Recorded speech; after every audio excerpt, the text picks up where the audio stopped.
Wa tarji'ul ahkamu lil yaqini fala yuzilu syakka lil yaqini. Ini adalah kaidah yang berbunyi al-qaidah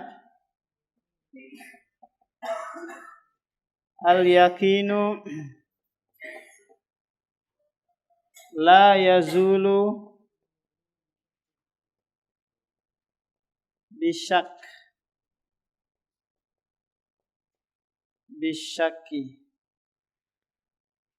Keyakinan tidak boleh digugurkan atau dijatuhkan dengan keraguan-raguan.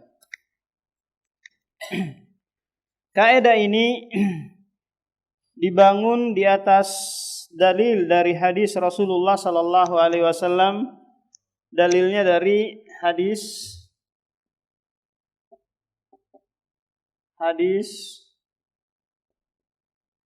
Rawahul Bukhari, yang diriwayatkan oleh Bukhari.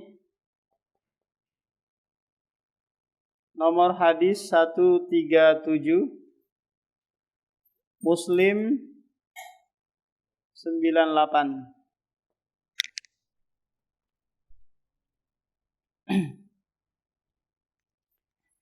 Jadi takala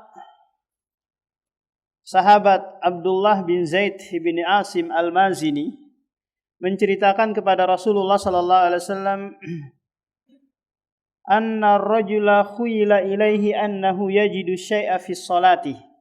Bahwasanya ada seseorang, dia itu di dalam salatnya merasa ada sesuatu yang keluar dari duburnya. Ada terasa keluar kayak kentut seperti itu. Maka pemuda ini bertanya kepada Rasulullah. Maka kata Rasulullah, la yansarif. Jangan kamu batalkan salatmu hingga apa? Hingga terdengar suara kentut atau ada bau.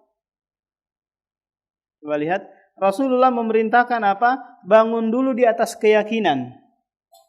Kalau sekiranya kamu yakin enggak keluar, jangan digugurkan keyakinan tersebut dengan keraguan-raguan. Nah, kapan menjadi jelas adanya suatu hal yang keluar? Kalau apa? Kalau ada bau atau ada suara. Kadang kita terasa ada keluar sekecil gitu ya. Ada suara. Kalau kita yakin ini bukan kentut, ini waswas minasyaiton. Maka apa? Jangan berpaling dari salat, jangan batalkan salat sehingga apa? Nampak salah satu dari dua tandanya. Apa itu? Ada bau dan ada suaranya. Maka kaidah ini, kaidahnya dibangun di atas dalil. Maka nanti bisa dimasukkan dalam berbagai ibadah dan maupun muamalah. Contoh, ada seorang sholat maghrib. Selesai sholat dia ragu-ragu. Kayaknya aku belum sujud tadi di rakaat kedua. Maka apa? Sudah, bangun di atas keyakinan, keraguan tidak bisa apa? Tidak bisa membatalkan ibadah yang sudah apa? Sudah berlalu. Contoh dia selesai tawaf haji, tawaf ifadah 7 kali. Kemudian apa? Datang keraguan-raguan. Kayaknya tawaf saya tadi itu baru 6.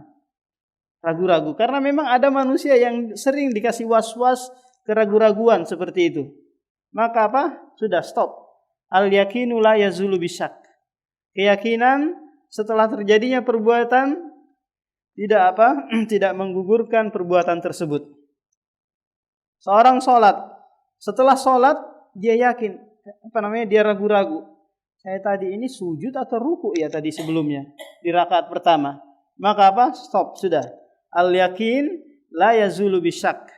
Keyakinan tidak boleh lagi digugurkan dengan adanya keraguan-raguan. Bagaimana kalau sekiranya dia ragu dalam sholat? Ragu dalam perbuatan, ragu ketika beribadah. Contoh dia sholat nih, di rakaat kedua dia ragu. Saya tadi itu di rakaat pertama ruku atau sujud tadi. Maka kalau seperti ini, dia bangun dulu di atas keyakinan. Oh, saya yakin sudah ruku. Berarti dia lanjutkan sholatnya. Tapi kalau dia yakinnya itu belum mengerjakan ruku, maka rakaat yang pertama batal, rakaat yang kedua dianggap rakaat pertama. Kalau dia sholat maghrib, maka dia tambah lagi 2 rakaat. Kalau dia sholat isya, dia tambah lagi 3 rakaat. Ini kalau di tengah ibadah. Demikian juga kalau dia tawaf. Dia di tengah putaran gitu, baru putaran yang ketiga dia bingung. Saya putaran pertama tadi itu 1 atau kedua ya, saya bingung. Dia katakan seperti itu. Maka dia bangun dulu di atas keyakinan.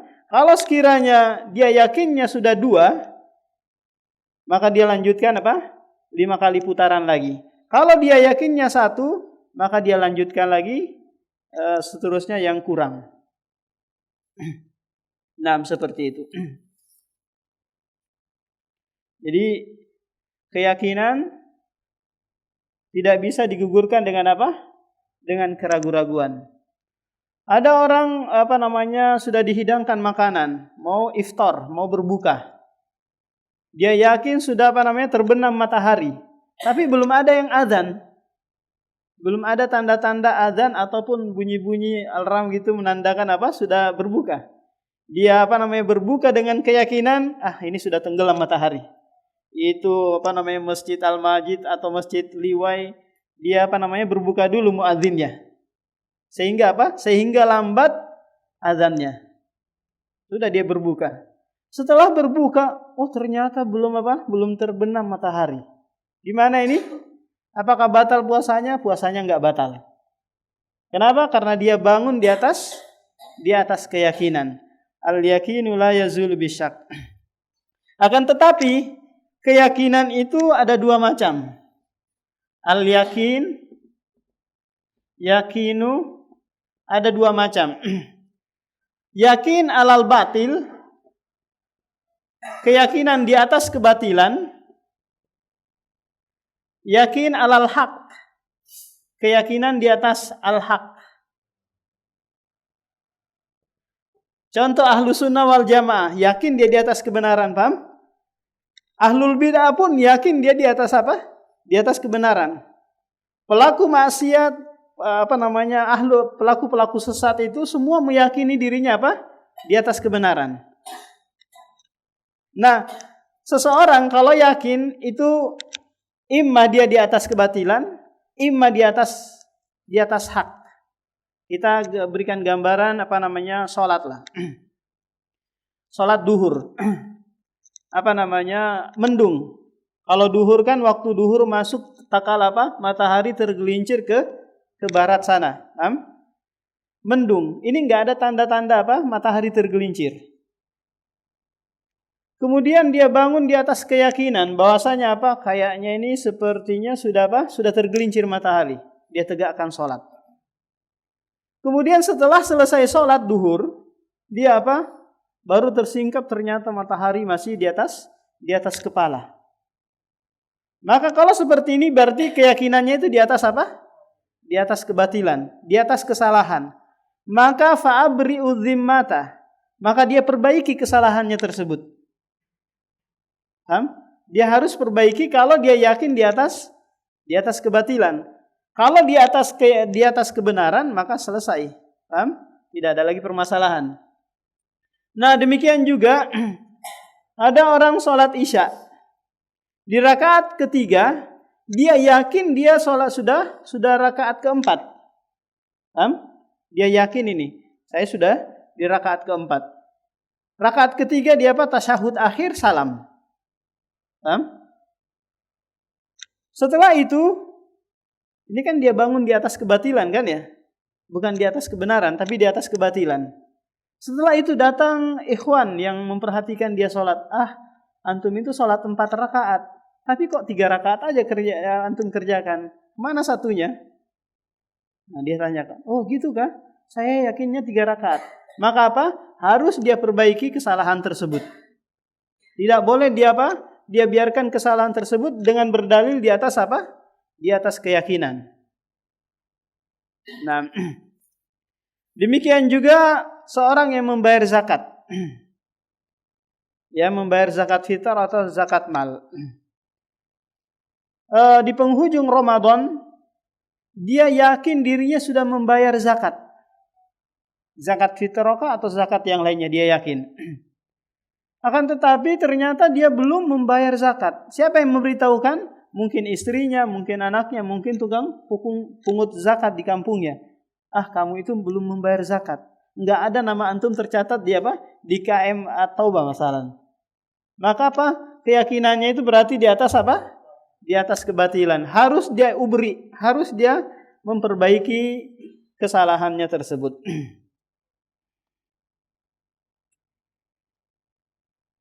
Kemudian kaidah yang berikutnya, kita tulis lagi.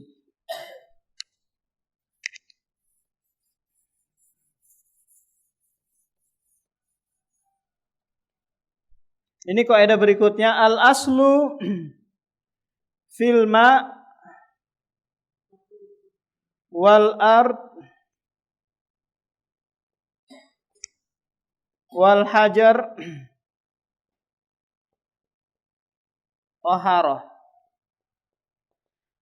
Asal pada air, tanah, batu itu suci. Ini kaidah umum.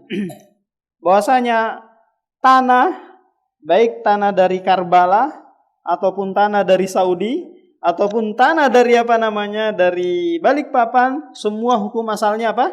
Suci, boleh digunakan untuk tayamum.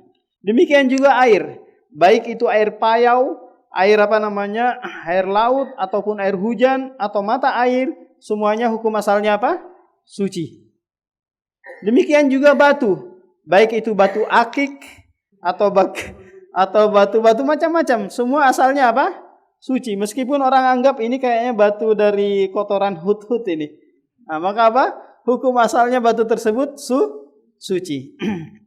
Dalilnya banyak sekali disebutkan dalam surah Al-Furqan ayat 48, wa anzalna minas sama'i tahura. Ini dalam surah Al-Furqan ayat 48. Kemudian dalam surah Al-Baqarah ayat 29, Allah Subhanahu wa taala berfirman dalam surah Al-Baqarah, "Huwallazi khalaqalakum ma fil ardi jami'a." Dialah yang menciptakan untukmu apa yang ada di bumi seluruhnya. Coba lihat. Sisi pendalilannya bahwasanya Allah Subhanahu wa taala tidaklah memberikan sesuatu kepada hambanya kecuali itu adalah suatu hal yang suci. Mungkin gak kira-kira Allah memberikan suatu hal yang najis atau suatu hal yang haram kepada kita? Gak mungkin, paham? Berarti apa yang ada di muka bumi ini, baik itu pohonnya, tanahnya, batunya, hukum asalnya adalah suci. Karena Allah memberikan kepada kita, digunakan untuk apa saja, maka hukum asalnya adalah suci. Tak kala ada sesuatu yang meragukan kepada kita, contohnya air, kayaknya saya ragu-ragu ini air ini najis atau suci ya. Maka apa? Bangun di atas keyakinan air ini apa? Suci. Demikian juga kayu. Dapat kulit kayu mau dipakai untuk beristinja karena nggak ada air. Kulit kayu pernah lihat? Kulit kayu mungkin dipakai beristinja, buang kotoran kita. Maka ini apa? Hukum asalnya adalah suci. Demikian juga batu. Bisa dipakai beristinja untuk menghilangkan najis BAB kita karena dia pada suci. Jadi kalau sekiranya ada suatu hal yang meragukan dalam hal ini, maka bangunlah di atas keyakinan. Yaitu apa? Sucinya ketiga hal yang disebutkan ini. Ustaz, saya ada kiriman batu dari negara kufar. Kayaknya ini batu berlian. Tapi saya nggak tahu apakah digunakan dalam hal najis di sana atau enggak. Gimana hukumnya ini? Maka al-aslu fil hajar taharah. Nah, demikian juga tak kala antum mungkin dikirimkan baju dari Amerika sana atau dari Korea, negara kafir. Paham? Dikirimkan baju. Ya Ustaz, saya dikirimkan baju. Apakah ini suci baju ini? Naam, al-aslu fis siyabi taharah. Asal hukum baju itu apa? Suci. Sampai ada yang memalingkannya, mungkin ada kelihatan najisnya atau ada asar-asar najis, maka dipalingkan dari hukum asalnya. Wal aslu fil abda'i wal luhumi wan nafsi wal amwali lil ma'sumi. Asal, hukum asal pada daging, kemudian jima, jiwa dan harta itu terjaga atau haram. Ini kaidah berikutnya. Al aslu fil jima, kemudian laham itu daging, kemudian nafs jiwa, kemudian almal harta, haramun. Ini hukum asal berjima, hukum asal makan daging, hukum asal jiwa, hukum asal harta. Ini semuanya haram hukum asalnya. Kita tidak boleh berjima sembarangan. Kenapa? Karena hukum asalnya haram. Sampai ada yang memalingkannya, itu apa? Pernikahan. Hukum asal memakan daging itu haram. Kapan halalnya? Tak kala disembelih. Paham? Jadi kalau ada kiriman-kiriman daging dari luar negeri, apakah ini disembelih? Kalau tidak disembelih, maka hukum asalnya adalah haram. Demikian juga jiwa. Jiwa kita ini, hukum asalnya itu haram untuk ditumpahkan darahnya. Kenapa demikian? Karena Rasulullah dan Rasulnya mengharamkannya. Kullul muslim alal muslim haramun maluhu wa irduhu. Setiap muslim atas muslim yang lain haram mengambil hartanya, haram menumpahkan darahnya, haram menghinakan kehormatannya. Demikian juga orang-orang kafir yang mendapatkan jaminan keamanan dari negara kaum muslimin. Seperti mungkin orang orang Korea atau orang Cina, orang Amerika datang masuk ke Indonesia dengan menggunakan paspor, maka berarti apa? Dia mendapatkan jaminan keamanan. Paham? Tidaklah paspor tersebut dikeluarkan, izin masuk dikeluarkan, melainkan negara Indonesia memberikan apa? Jaminan keamanan. Maka penduduk Indonesia seluruhnya harus sepakat dalam hal jaminan ini, yaitu apa? Tidak boleh membunuh orang-orang yang mendapatkan jaminan. Tidak boleh membunuh orang-orang turis yang datang masuk ke Indonesia. Kenapa? Karena mereka terjaga jiwanya, terjamin jiwanya untuk dibunuh. Demikian juga harta. Hukum asal mengambil harta itu haram. Nggak boleh. Kecuali dua sebab. Yang pertama apa? Zakat. Yang kedua minti batin nafsi, dari kerelaan jiwa. Maka kalau ada orang yang asal-asalan dalam memungut zakat, maka ditakutkan dia apa? Terjatuh kepada keharuman ini. Baik itu zakat profesi, zakat tambak yang enggak jelas seperti itu, maka apa? Ditakutkan masuk dalam keharuman ini. Mengambil harta orang lain dengan cara apa? Cara zalim. Ada seorang PNS yang honorer, kasihan. Gajinya hanya 2 juta. Sewa rumahnya 1 juta. Terus biaya anak 500.000, ongkos makan. Belum dia terima gajinya sudah dikeluarkan zakat profesinya. Padahal belum tentu ada yang tersisa ya. Dia pas dia terima. Mungkin bayar air, bayar listrik, bayar sewa rumah, habis. Ini adalah kedzaliman.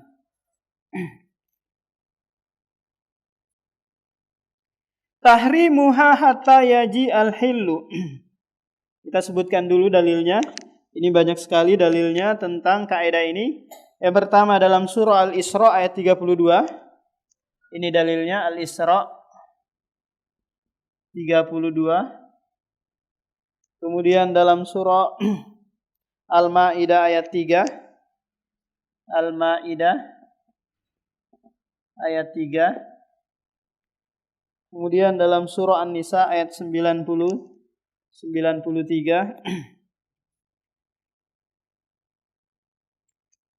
An-Nisa ayat 93.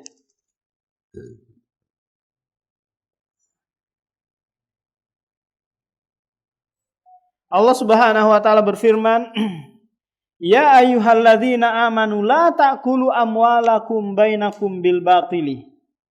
Wahai orang-orang yang beriman, janganlah kalian memakan harta sebagian dari kalian dengan cara yang batil. Wa may yaqtul mu'minan muta'ammidan, barang siapa yang membunuh seorang mukmin dengan sengaja, fajazauhu jahannam, maka balasannya adalah neraka jahanam. Maka keempat hal ini hukum asalnya adalah apa? Adalah haram. Maka tidak boleh seseorang bermudah-mudah, tidak boleh seorang menggampangkan perkara ini. Kapan ini boleh? Tak kala terpenuhi syarat dan ketentuannya. Jiwa boleh ditumpahkan darahnya kalau ada kisos. Harta boleh diambil kalau ada zakatnya. Laham boleh dimakan kalau disembelih. Jima boleh menjadi halal tak kala tak kala pernikahan. Wal aslu fi adatinal ibaha hatta yaji asariful ibaha. Hukum asal dalam adat istiadat itu adalah perkara yang mubah. Hingga datang hal yang memalingkan suatu hal yang mubah tersebut. Kita hapus ini. Kita sebutkan lagi suatu kaidah bahwa hukum asal dalam adat istiadat, al-asal fil adah dalam adat istiadat mubah. Silahkan seseorang melakukan adat istiadat dengan cara apapun karena hukum asalnya adalah mubah. Mungkin ada orang pernikahan sebelum menikah mungkin dimandikan dengan kembang atau dengan macam-macam. Ini adat istiadat, paham? Tapi jangan sampai ada keyakinan-keyakinan lain. Mungkin kalau disiram kembang, mandi kembang 7 kali dulu bisa langgeng, bisa istiqomah pernikahannya. Nah, keyakinannya ini merubah menjadi hal yang mubah menjadi batil. Tapi kalau sudah kebiasaan mungkin di suatu kampung, kalau akad nikah harus ada jujurannya 70 juta. Harus dia menyetorkan kepada bapak ibunya uang tertentu.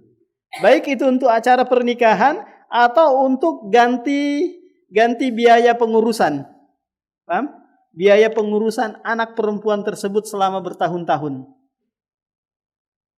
Apakah ini boleh? Ya, ini boleh. Kenapa? Karena ini adat. Adat istiadat. Kalau ada yang melarang dalam syariat kita, baru menjadi haram. Kalau tidak ada, maka kembali kepada hukum asal bahwasanya adat itu mubah. Nah, demikian juga memberikan nafkah kepada istri itu hukumnya wajib, paham? Tapi ini kembali kepada adat. Adat istiadat suatu kampung. Kalau sekiranya kampung di Balikpapan ini adat kebiasaannya memberikan nafkah kepada istrinya 1 M masalan, 100 juta atau 1 miliar sebulan, maka ini harus dipenuhi oleh si suami. Kalau sekiranya di negara miskin di sana, untuk nafkah istri sebulan hanya 1 juta, maka 1 juta itu sudah menutupi kewajiban. Tergantung Tergantung adat kebiasaan masyarakat. Kenapa? Karena adat di sini dengan adat di Arab Saudi itu beda. Adat di Arab Saudi beda dengan di Yaman. Adat di Yaman beda dengan di Oman. Maka tidak boleh saling memaksakan. Seluruh adat harus sama. Harus sama. Nggak bisa seperti ini. Kenapa? Karena Allah Subhanahu wa taala menyebutkan di dalam Al-Qur'an itu bil ma'ruf, dengan adat, uruf, kebiasaan masyarakat. Allah Subhanahu wa taala berfirman dalam surah Al-A'raf ayat 199, dalilnya ini Al-A'raf ayat 199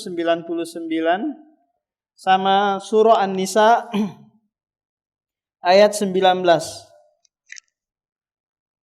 Ayat 19. An-Nisa ayat 19. Jadi Allah berfirman dalam surah An-Nisa ayat 19, wa ashiruhunna bil ma'ruf. Pergaulilah istri-istri kalian dengan cara yang ma'ruf. Maaf ini saya berbicara sebentar. Kalau sekiranya kebiasaan orang Balikpapan itu berhubungannya dengan cara seperti ini, maka itulah menjadi kebiasaan masyarakat Balikpapan. Hukumnya mubah. Kalau sekiranya kebiasaan orang di Arab beda, ya sudah, itu kebiasaan mereka. Karena Karena hukum asal adat itu adalah mubah. Tak kala ada seorang sahabiah bertanya mengeluhkan kepada Rasulullah tentang suaminya yang bakhil.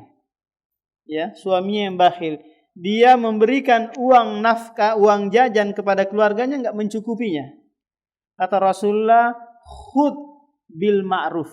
Ambillah secara diam-diam tapi dengan ma'ruf, dengan uruf. Kalau sekiranya kebutuhan sehari hanya 100.000, dia kasih 50.000, maka ambil 50.000 diam-diam. Paham? Meskipun enggak diketahui oleh suami. Karena ini adalah uruf. Tapi kalau sekiranya urufnya 100.000, kamu ambil 200.000 atau 300.000, sisanya itu nyuri. Paham? Sisanya itu nyuri, enggak boleh.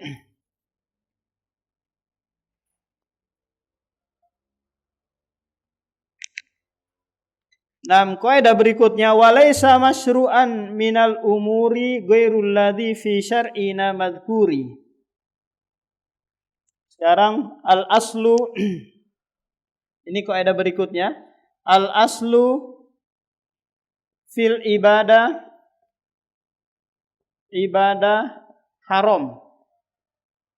haramun. Hukum asal ibadah itu haram. Dalam artian apa? Seseorang itu enggak boleh membuat ibadah-ibadah sendiri. Enggak boleh membuat, saya mau buat selawat yang lagi tren aja, atau salat tarawih yang lagi lagi gandrung sekarang. Gimana gitu dicampur macam-macam lah. Saya kayaknya mau puasanya saya mau rubah-rubah dikit aja, enggak boleh. Hukum asal ibadah itu haram. Ya, sampai ada dalil yang membolehkannya, baik dari Al-Qur'an maupun dalam dalam hadis. Sehingga kita enggak boleh merenovasi, inovasi, memperbaharui tiada henti. Kenapa? Hukum asal ibadah haram. Agama sudah sempurna, enggak perlu penambahan, enggak perlu pengurangan. Tinggal menjalankan saja. Sudah ada SOP-nya. Sudah ada standarnya. Enggak boleh lagi nambah-nambah. Coba antum masuk dalam suatu perusahaan, antum karyawan baru ini. Padahal perusahaan tersebut sudah ada SOP. Sudah ada aturan mainnya. Kamu kerja begini, datang begini kerja. Sudah selesai. Kalau sekiranya setiap karyawan itu datang membawa standar masing-masing, hancur perusahaan ini. Paham? Maka kalau agama ini diibaratkan seperti warung makanan yang yang orang-orang pengunjung masuk itu diberikan sesuai dengan keinginannya, hancur agama ini. Paham? Karena keinginan orang berbeda-beda. Ada yang kepengen nasi goreng, ada yang kepengen coto Makassar, ada yang kepengen ini. Kalau enggak mengikuti standar yang ada, maka akan berantakan agama ini. Nah, dalil kaidah ini adalah surah Asy-Syura ayat 21. Dalilnya Asy-Syura, kayaknya hujan nih, agak lama kita belajarin ya. Syura ayat 21. Sama dalam hadis arba'in 5, nomor 5.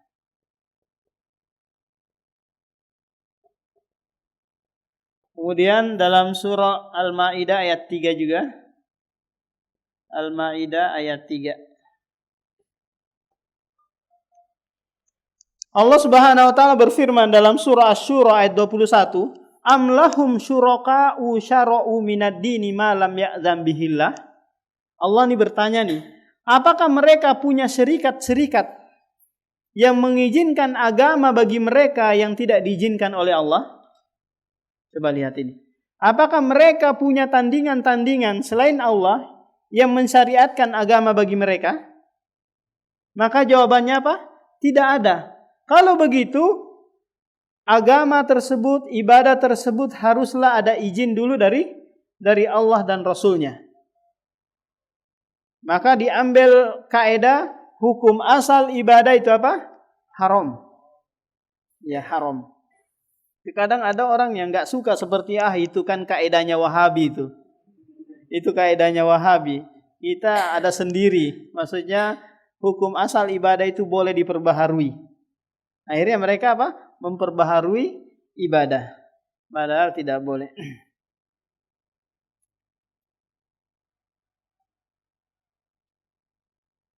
Sudah saya hapus ini. Walaysa masyru'an minal umuri ghairul ladzi fi syarina madhkuri, sudah ini. Wasailul umuri kal maqasidi wahkum bihadzal hukmi lizawaidi. Ini ada kaidah lagi.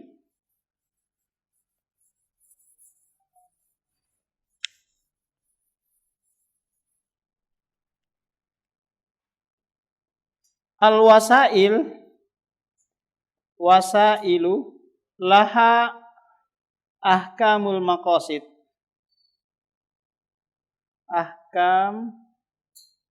Ahkamul maqasid.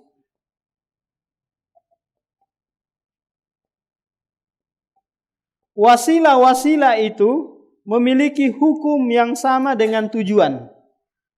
Wasilah-wasilah memiliki hukum yang sama dengan tujuan.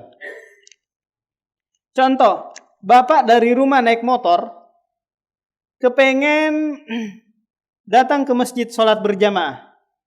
Maka yang mengantarkan bapak dari rumah ke sini namanya apa? Wasilah, paham? Nah, wasilah ini hukumnya sama dengan tujuan. Yaitu apa? Wajib. Bapak kalau mau wudu pakai apa?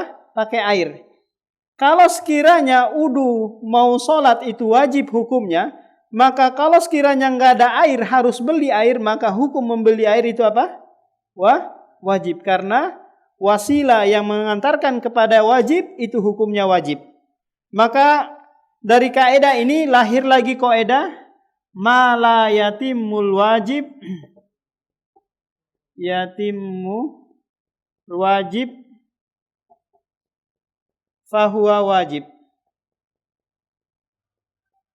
Apa yang tidak sempurna ke suatu kewajiban kecuali dengannya, maka itu menjadi wajib. Seorang wanita yang sudah datang kewajiban haji padanya, akan tetapi dia hajinya itu harus dengan mahram, maka mendatangkan mahram itu wajib hukumnya.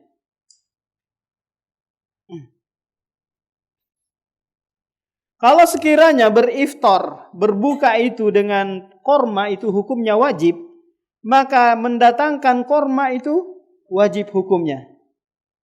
Karena tidak sempurna suatu kewajiban kecuali dengannya, maka dengannya itu menjadi apa? Menjadi wajib. Demikian juga kalau sekiranya tidak sempurna suatu keharaman kecuali dengan apa? Dengan hal tersebut, maka hal itu menjadi haram. Contoh, untuk berzina harus melalui WA. Contoh kita SMS-an dulu atau WA-an dulu dengan pacar kita untuk ketemuan. Nah, yang mengantarkan kepada perzinaan ini adalah haram. Kenapa? Karena berzina hukumnya haram. Nah gitu. Yang mengantarkan, kita naik motor mengantarkan ke tempat perzinaan pun naik motor itu menjadi apa? Menjadi haram. Karena ini yang mengantarkan.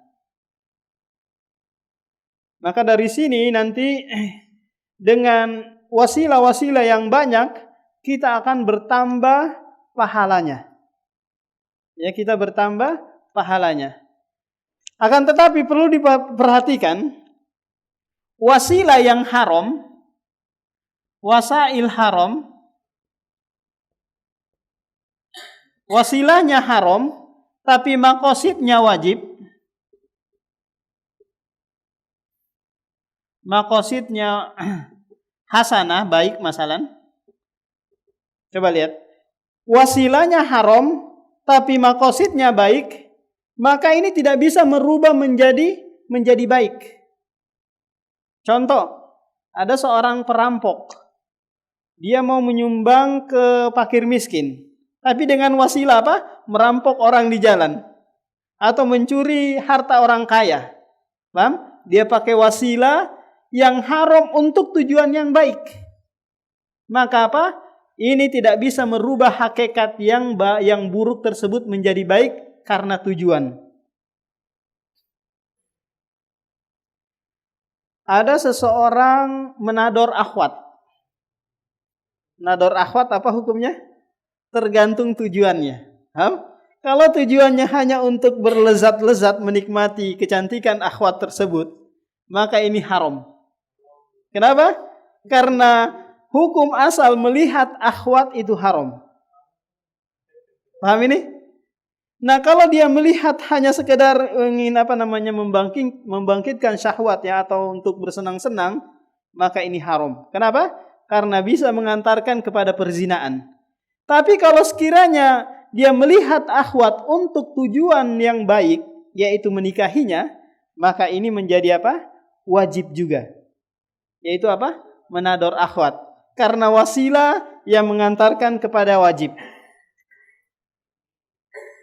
Tapi kalau sekiranya ada seseorang yang demonstrasi, tapi tujuannya baik, merubah kemungkaran.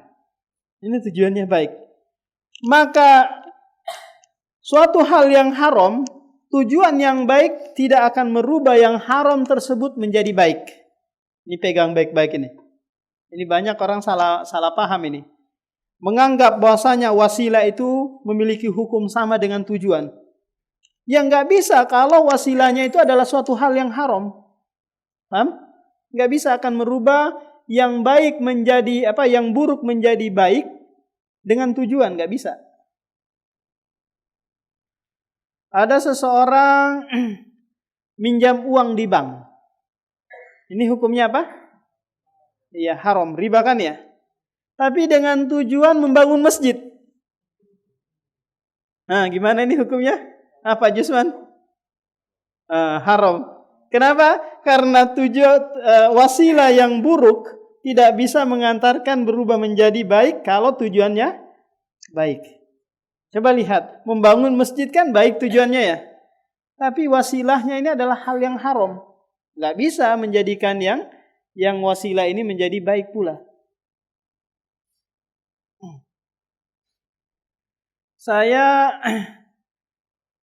mengambil uang sebanyak-banyaknya di bank. Tujuannya apa kamu ambil uang tersebut? Agar bank tersebut bangkrut. Agar tidak ada lagi ribawi di muka bumi ini. Nah, gimana ini? Nggak boleh. Meskipun apa? Tujuannya baik. Kenapa? Karena dia memakai kendaraan yang buruk. Kalau kendaraannya baik, maka baik pula tujuannya nanti. Nah, dalilnya ini banyak sekali. Dalam surah Al-Jum'ah ayat 9. Dalilnya dalam surah Al-Jumu'ah ayat 9. Kemudian dalam surah Al-Maidah ayat 2. Al-Maidah ayat 2. Coba saya bacakan dulu dalam surah Al-Jumu'ah ini ayat 2, ayat 9. Ya ayyuhalladzina amanu. Ya ayyuhalladzina amanu idza nudiya lis-salati min yaumil jum'ati fas'au ila dzikrillahi wa dzarul bai'. Wahai orang-orang beriman, jika datang hari Jumat diseru untuk salat Jumat, maka apa? Tinggalkanlah jual beli. Coba lihat, kita dilarang jual beli. Kenapa? Karena dengan jual beli kita terhalangi dengan suatu hal yang wajib. Karena kita meninggalkan jual beli, ini adalah wasilah yang mengantarkan kita kepada suatu hal apa? Suatu hal yang wajib. Akan tetapi kalau kita ngeyel tetap jual beli ini pas azan yang kedua, maka ini apa? Mengantarkan kepada keharaman, yaitu apa? Meninggalkan sholat Jumat. Nah, dengan meninggalkan perbuatan ini bisa mengantarkan kepada hal yang wajib. Tapi mengerjakan perbuatan ini maka mengantarkan kepada suatu hal yang haram. Gimana kalau sekiranya main futsal jam 11:30 di hari Jumat? Main futsal ini. Hah? Kenapa? Hari Jumat ini, bukan malam Jumat. Hari Jumat. Nah, gimana? Asik-asik main bola ini. Padahal hukum asalnya adalah mubah. Tapi bisa menghalangi yang wajib, dia menjadi haram karena wasilah kepada keharaman. Nah, demikian. Sudah lewat waktunya. Ada yang mau ditanyakan?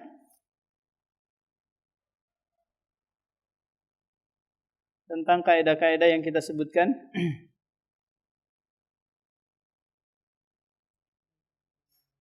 Nah, kalau tidak ada kita akhiri dengan doa kafaratul majelis. Subhanakallahumma wa bihamdika asyhadu an la ilaha illa anta